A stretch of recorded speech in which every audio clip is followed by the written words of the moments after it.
Assalamualaikum warahmatullahi wabarakatuh. Perkenalkan kami dari kelompok 1.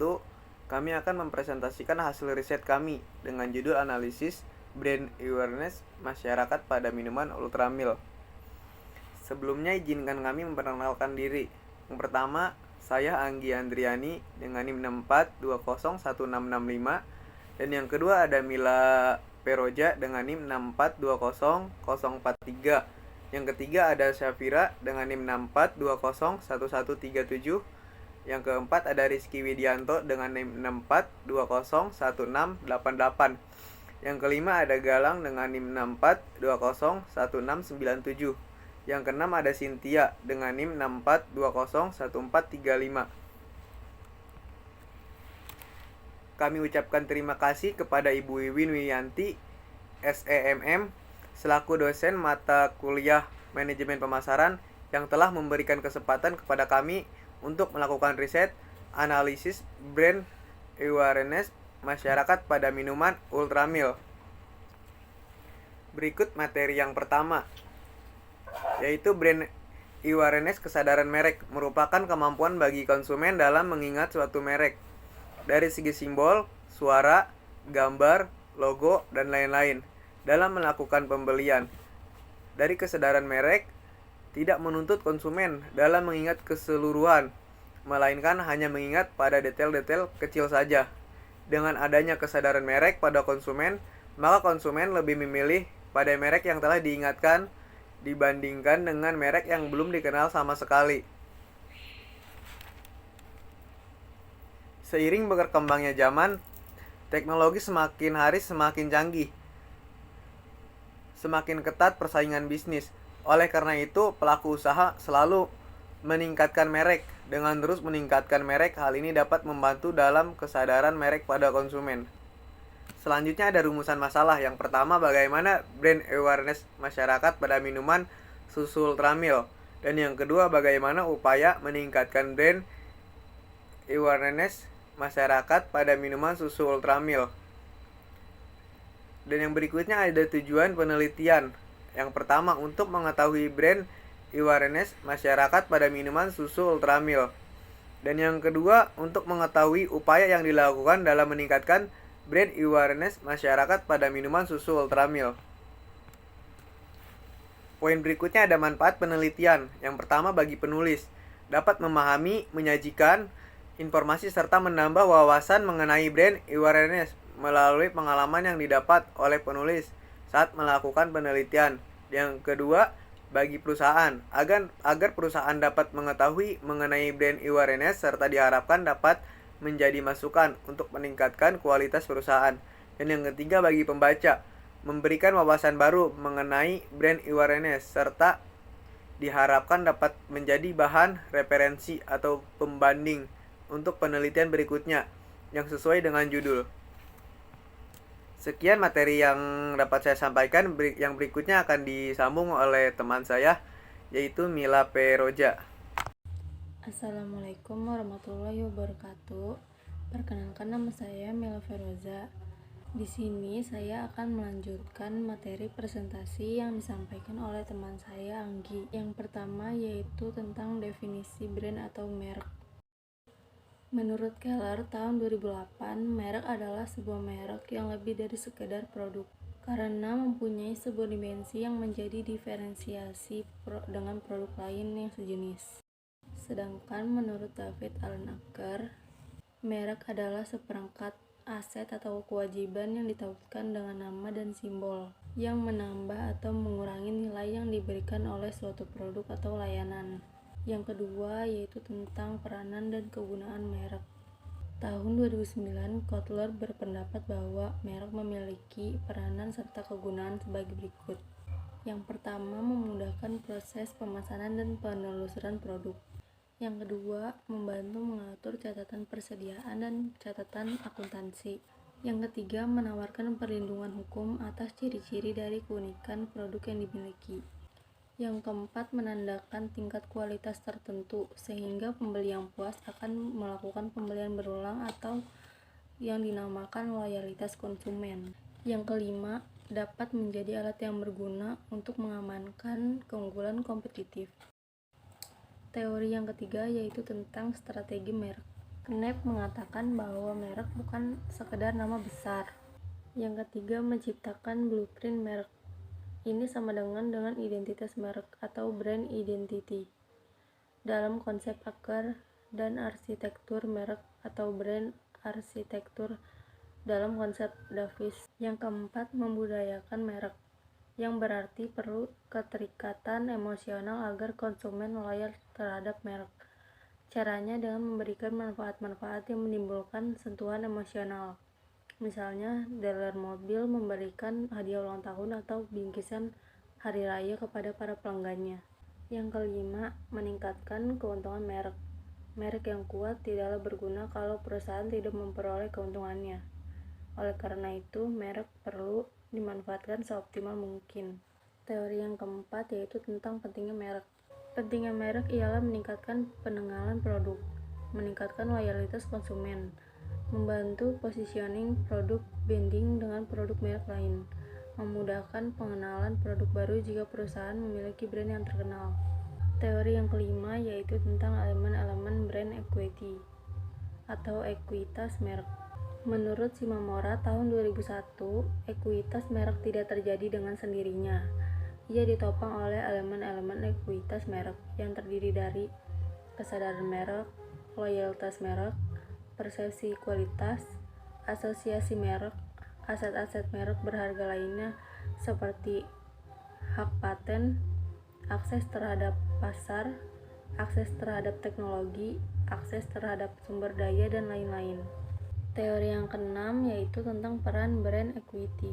Yang pertama, brand equity yang kuat dapat meningkatkan keberhasilan dalam memikat konsumen baru sekaligus mempertahankan konsumen lama. Yang kedua, berbagai kegiatan pemasaran ataupun promosi yang dilakukan menjadi lebih efektif apabila merek telah dikenal oleh banyak konsumen. Yang ketiga, merek yang kurang mampu menghilangkan keraguan konsumen terhadap kualitas produk dengan merek tersebut. Hal ini dikarenakan merek telah terbenak dan diingat oleh konsumen. Oleh karena itu, merek yang sesuai harus dapat mengkomunikasikan kualitas dari suatu produk. Yang keempat, dapat memberikan kredibilitas pada produk baru yang menggunakan merek yang sudah mempunyai brand equity yang kuat. Teori yang ketujuh tentang manfaat brand equity. Yang pertama, membangun loyalitas konsumen. Ekuitas merek yang positif dan mencapai tingkatan yang tinggi dapat membuat pelanggan tidak beralih pada merek lain. Yang kedua, harga premium. Bila telah mendapat pelanggan yang loyal dan siap membayar dengan harga yang lebih mahal, hal ini karena sudah percaya dengan produk merek tersebut. Perusahaan pun dapat meningkatkan harga dan memperoleh yang lebih tinggi. Yang ketiga, meningkatkan penjualan produk lain. Saat pelanggan telah mencoba dan merasakan kualitas dari merek produk yang mereka percayai, pelanggan tersebut dapat jadi akan menggunakan produk lain yang disediakan oleh perusahaan yang sama. Teori yang Nama saya Cynthia Putri Utami dengan NIM 64201435. Saya ingin melanjutkan presentasi pada slide berikutnya mengenai pengertian brand awareness. Menurut Suhadi, menyebutkan bahwa brand awareness merupakan sebuah hal yang bisa membuat pelanggan mengerti bagaimana kategori produk atau layanan di mana produk tersebut bersaing di pasar. Pada tingkatan yang lebih dalam, keberhasilan untuk membangun kesadaran merek tersebut sangat menyesuaikan seberapa jauh pelanggan mengerti merek tersebut dirancang untuk kebutuhan pelanggan. Pada slide ini terdapat gambar piramida brand awareness. Yang pertama ada top of mind, yaitu puncak pikiran, brand yang pertama kali disebutkan oleh pelanggan. Yang kedua ada brand recall, yaitu pengingatan kembali brand tanpa bantuan. Yang ketiga ada brand recognition, yaitu brand pengenalan setelah konsumen mengingat kembali setelah dilakukan pengingatan. Yang terakhir ada unaware of brand, yaitu konsumen tidak mengenali suatu brand. Slide berikutnya adalah metode penelitian. Yang pertama, metode pengumpulan data. Dalam metode pengumpulan data ini terdapat 3 metode, yaitu observasi, kuesioner, dan juga dokumentasi.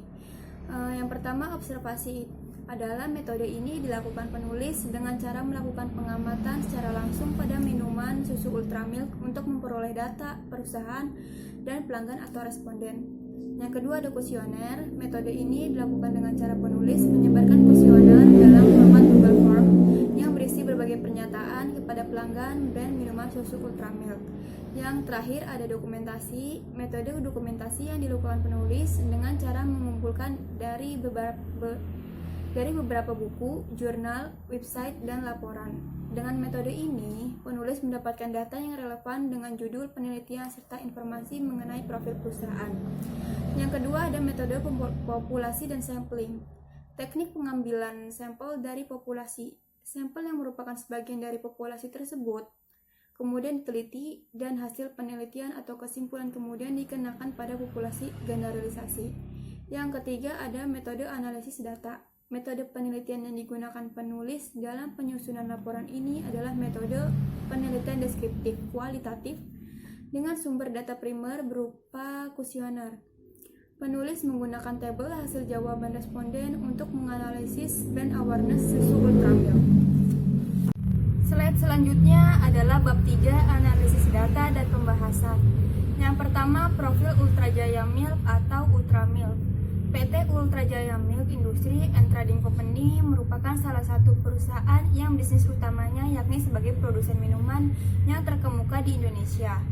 Pada awal berdirinya, perusahaan ini merupakan sebuah industri rumah tangga sederhana yang dibangun pada tahun 1958. Selanjutnya, industri sederhana yang dirintis oleh seorang pengusaha Tionghoa yang bernama Ahmad Prawijaja berkembang menjadi perseroan terbatas pada tahun 1971. Ultrajaya Milk awalnya hanya terbatas pada pengembangan produk susu. Namun seiring sebagai diversifikasi perusahaan, Ultrajaya Milk mulai mengembangkan inovasi produk jus yang kemudian dikenal dengan merek Buavita dan Gogo. Perusahaan juga mengembangkan varian minuman lain yang populer seperti teh kotak, sari asam asli, dan sari kacang hijau. Saat ini di bawah kepemimpinan generasi kedua dari Prawijaja yang bernama Sabana Prawijaja selalu menciptakan inovasi-inovasi terbaru bagi perusahaan. Sebagai contohnya, perusahaan telah menerapkan teknologi robot AGV dan steker kren dalam pengoperasian sejak tahun 1995. Slide berikutnya adalah profil responden. Pada tabel pertama yaitu jenis kelamin. Mengenai jenis kelamin dapat dilihat dari hasil analisis data tersebut sebanyak 15 responden atau 60% berjenis kelamin perempuan dan 10 responden atau sebanyak 40% berjenis kelamin laki-laki. Dari hasil analisis pada tabel tersebut, responden berjenis kelamin perempuan lebih banyak dibandingkan responden yang berjenis kelamin laki-laki. Slide berikutnya adalah usia. Dari hasil data di tabel di atas dapat diketahui bahwa sebanyak 3 responden atau 12% berusia di bawah 17 tahun. Sebanyak 21 responden atau sebanyak 84% berusia 17 tahun sampai 33 tahun. Dan sebanyak 1 responden atau sebanyak 4% berusia 34 sampai 50 tahun.